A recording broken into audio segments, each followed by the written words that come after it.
Today on CityCast Madison. Hot, spicy cheese bread. The Dane County Farmers Market cult staple is gaining new fans in a new market. Former co-owner of Stella's Bakery and Madisonian, Brian Winzenreed, is taking the famous gourmet recipe back to its original home. He's opening a new baking enterprise in Panama, where apparently demand is hot. It's Thursday, January 12th. I'm Bianca Martin, and this is CityCast Madison.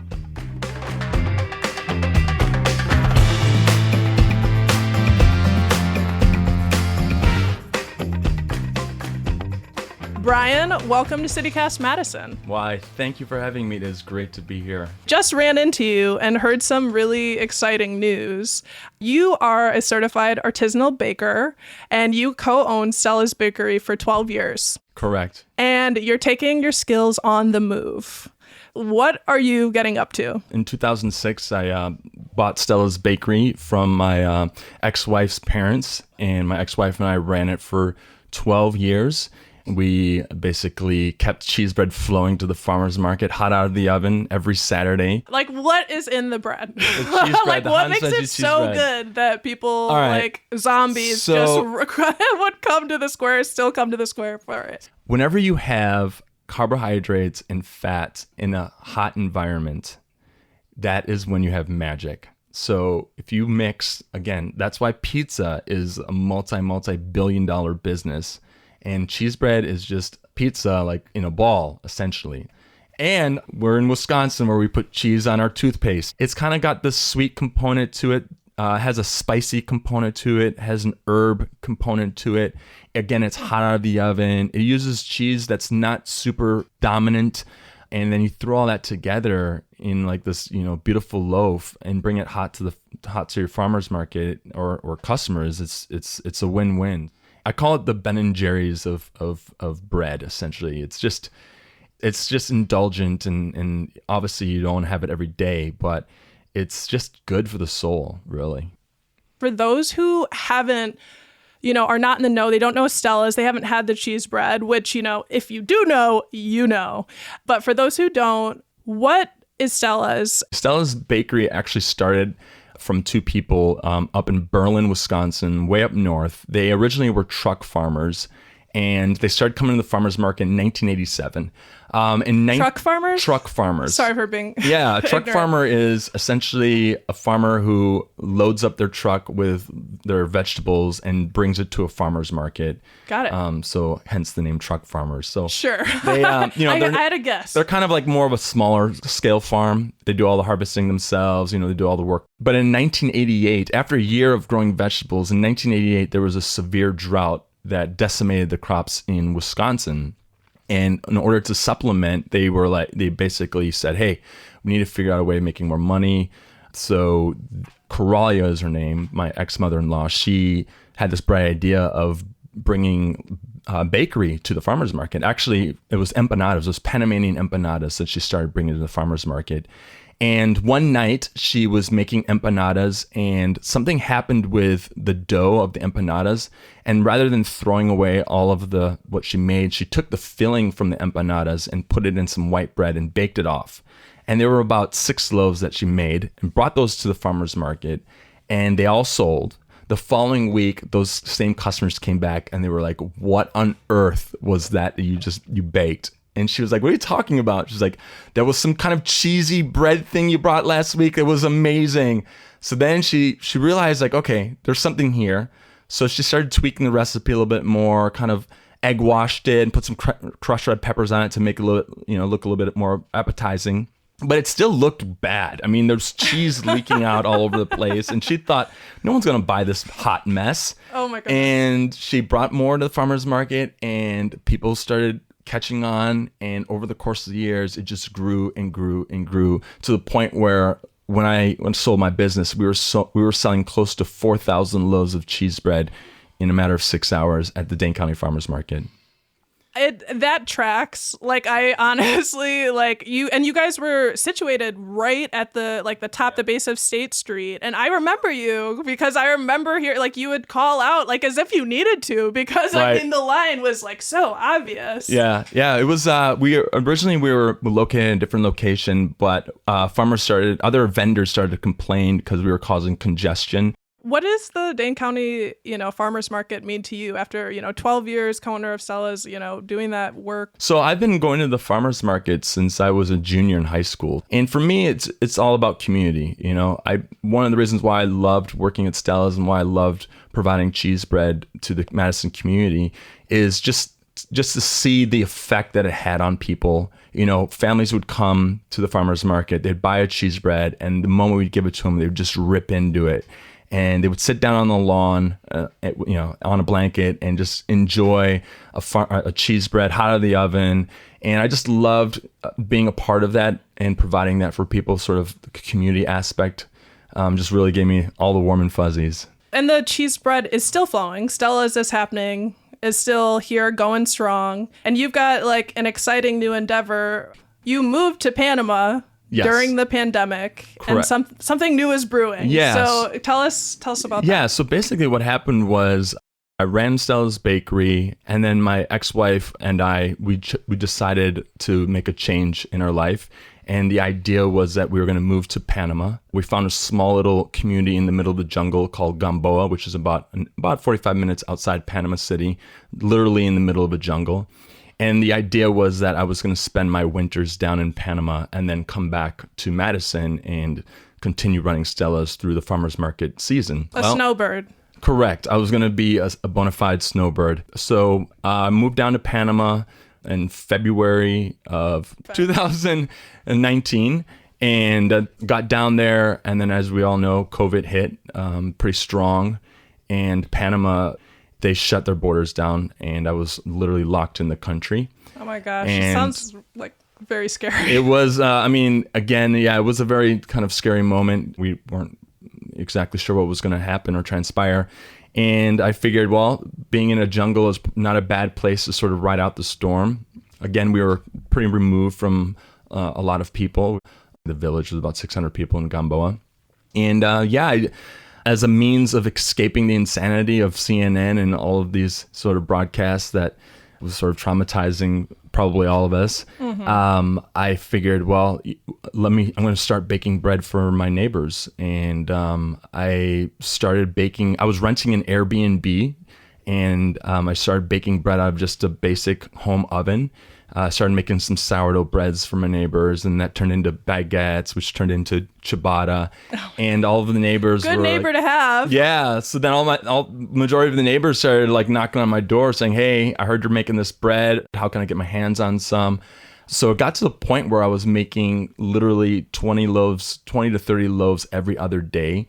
Oh my Yeah, which meant out of a kitchen, so I could only do 2 breads every 45 minutes. So I was literally waking up at 1 a.m. and baking bread and then packaging it and delivering it to my neighbors, and I wouldn't be done until 6 p.m. at night. So it got to the point where it just wasn't sustainable, and that was when COVID started to subside a bit and countries were starting to loosen up their restrictions. And I thought to myself, you know what? I'm going to make a go at this, and I'm going to open a little micro bakery here in Gamboa in Panama. So at that point in time, I sold my shares to my ex-sister-in-law, and I shipped an oven that I found in Milwaukee. I shipped it down to Panama. I found a mixing bowl on eBay, and I literally turned a one-car garage into a very small micro bakery, and it just started to grow. Holy cow. Starting a business, working extremely hard. And I saw pictures of the little oven or the little area where you were baking, and that's wild. I'm sure that was very, very... Yeah, it was. I would say it was a really magical thing that happened because my neighbors started walking by. A couple neighbors in the morning would walk by, and they would see me, baking breads. And one of my neighbors actually was like, "Hey, can I please come in and bake with you? I want to learn how to bake." And today he's now my business partner. He came in, I taught him everything I knew. And he really took a liking to it and did an amazing job. Then we started a pizza night in Gamboa, and that turned into people from Panama City wanting the pizzas on Saturdays and Sundays, because Friday night, leaving Panama City on a Friday night is really difficult for a lot of people because of the traffic. So we started getting a lot of calls from people in Panama City saying, hey, I heard about your pizzas and bread. I really want to come out with my family. Can we come on Saturday? So we changed our hours to being open Saturday and Sunday. And for some reason, that was like the golden ticket. Like at that point in time, we had Things hundreds. just set off. Yeah, we had hundreds and hundreds of people coming on the weekends to get cheese bread, because at that point in time we were like, well, we got to do cheese bread. You know, we got to introduce people to hot and spicy cheese bread. Yes. Okay, I just have to jump in here and say that this is not shocking to me at all, even though this is an insane story in certain ways. Like, I remember that cheesy bread. Like, I am still addicted. I haven't had it in 7 years. It sounds like the history of the cheesy bread was Panamanian empanadas. So now you're like full circle, bringing it back, and you made this small little micro bakery in the jungle that basically the demand got so big that you are moving and you're making it bigger. You know, we were baking, 80 loaves of cheese bread on a Saturday morning, and they would all sell out. And my neighbors got to the point where they're like, hey, yo, Brian, what's going on here? There was like way too many people coming to this little neighborhood in Gamboa. Like, there's no parking. You have crowds of people. You're kind of loud. So we had a neighborhood meeting where they sat me down and were like, all right, Brian, what's the plan here? So yeah, it's very Madison too. Yeah. So we realized like, wow, this thing is taking off. And basically what happened was my landlord basically came and said, Brian, you just can't do this anymore. We got to push you out of the nest. My business partner, Carlos, and I started scouring Panama looking for, a new location. And lo and behold, we found this place right next to a brewery right outside Panama City on the canal. And we're in the process right now of building it out. And I'll be going back down there in March, and we're going to fire up the ovens and take Stella's cheese bread, Gamboa, to the next level. And what all are you offering? So we did that pizza night morphed into its own thing. So people now know us for having like handmade wood-fired pizzas. So Neapolitan style pizzas is what we've been doing. I just bought a very large oven out of New York City. I'm having that shipped down right now as we speak. And we're going to basically create a pizzeria/bakery. So we're going to have Neapolitan style pizzas. Obviously, we're going to have hot and spicy cheese bread, which is going to be our cornerstone. I'm doing a stage right now over at Madison Sourdough to learn lamination so we can create like outstanding pastries. And we're going to do artisan breads. So we're going to be a one-stop shop for all of your bread needs. Oh my gosh. I got goosebumps if that tells you how much I love food. Yeah. I love Madison's food. Madison Sourdough's pastries are top. So that's just kismet right there. I've been reaching out to a lot of people in the restaurant industry here in Madison, and I'm trying to form the dream team of all the great things of Madison, and I want to bring them to Panama. So it's been absolutely amazing. I need to raise a big chunk of change, and I've been back since October, literally reaching out to everyone in the restaurant industry that I know, and they have said yes, we want to be part of it. They've donated, or not just donate, but they've lent me a lot of money, and I'm almost at my goal. And what we want to do is I want to form partnerships with them where they can come down and do pop-ups in our new bakery down there. And so global exchange. Yeah. Madison so and it's like kind of a pop-up / vacation for people in the restaurant industry here. So that's the long-term vision that I want to see. I don't know who would want to turn that down. That sounds really, really lovely. You started to talk about the big picture vision. Am I right in thinking that you're hoping to have more than one spot? Yeah. So we're hoping to have 3 locations in Panama. Obviously, we're going to just focus on number 1 right now and get that sort of up and running.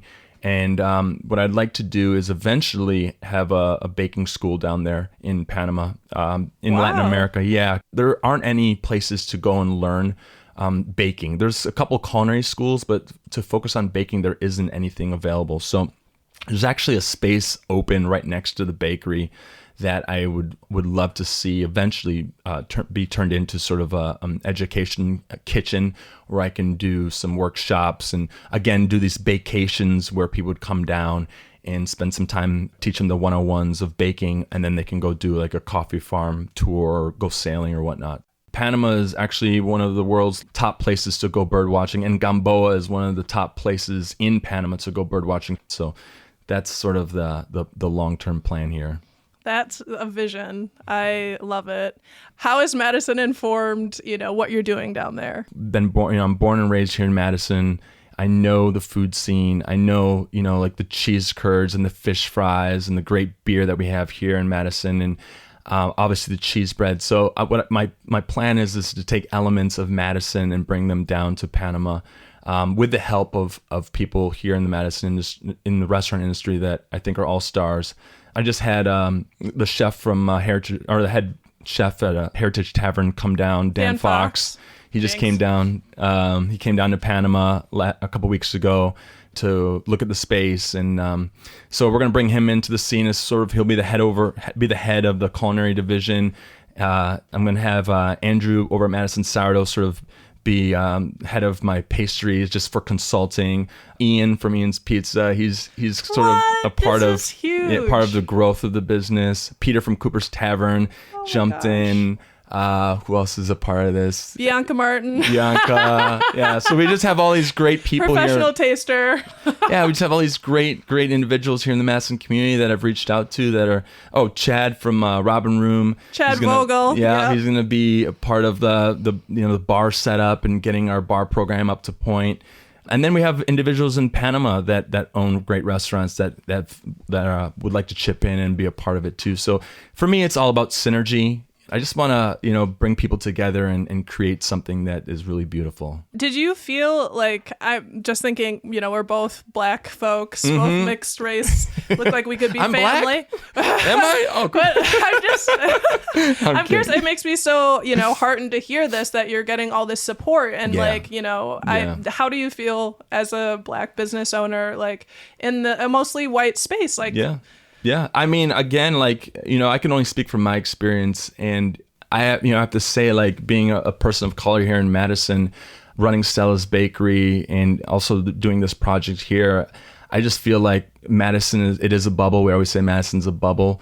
And there's just been nothing but love for, what I've built. And just in general, everything you're saying is just tracking so much. And I'm so heartened every time to hear that the restaurant industry is coming together and looking out for local small businesses. Yeah. Well, I'm wishing you all the best of luck. Thank Brian, you. It's been so great to hear about the new ventures. Thank you for having me. It's been great sharing this time with you. That was Brian Winzenreed, owner and head baker at Gamboa Baking Company, plus former co-owner of Stella's Bakery. You can find a link to his bakery in our show notes. They are planning to open in Panama later this spring. And here's what else Madison's talking about. This coming Monday, the 16th, is Dr. Martin Luther King Jr. Day. And naturally, Madison has a lot to offer in way of celebrations and events. To name a few, on Saturday the 14th, Women in Focus is hosting their annual I Have a Dream Scholarship Ball at the Monona Terrace. Proceeds go to support the nonprofit's College Scholarship Fund for students of color in Dane County. On Sunday the 15th, the King Coalition of Madison-Dane County will host an ecumenical service open to people from all religious, ethnic, and political backgrounds. That's at First Unitarian. On Monday the 16th, Martin Luther King Day, the MLK Youth Call to Service event for middle and high school students is back in person this year at the Madison Central Library. It will be a day full of workshops, community healing circles, and a pre-college fair. Also on Monday, of course, the Madison and Dane County observance will be back in person at the Overture Center downtown. The keynote speaker will be actress and writer Donzalee Abernathy, goddaughter of Martin Luther King Jr. and daughter of Reverend Ralph Abernathy. Plus, the oldest state celebration in the nation, Wisconsin's 42nd annual tribute and ceremony, will be held in the state capitol rotunda. This year's theme is Let Justice Rule. That event starts at noon and is free and open to the public. You can also listen live on any WPR station and watch on PBS Wisconsin. We'll put links to all of these events in our show notes. That's all for today here on CityCast Madison. I'm Bianca Martin. We're produced by Molly Stentz and Dylan Brogan. Music is by Carl Christensen. If you enjoyed the show, why not tell your favorite baker about us? You can also get more news delivered right to your inbox from our friends at Madison Minutes. We'll be back Tuesday morning with more news from around the city. Until then, happy Martin Luther King Day.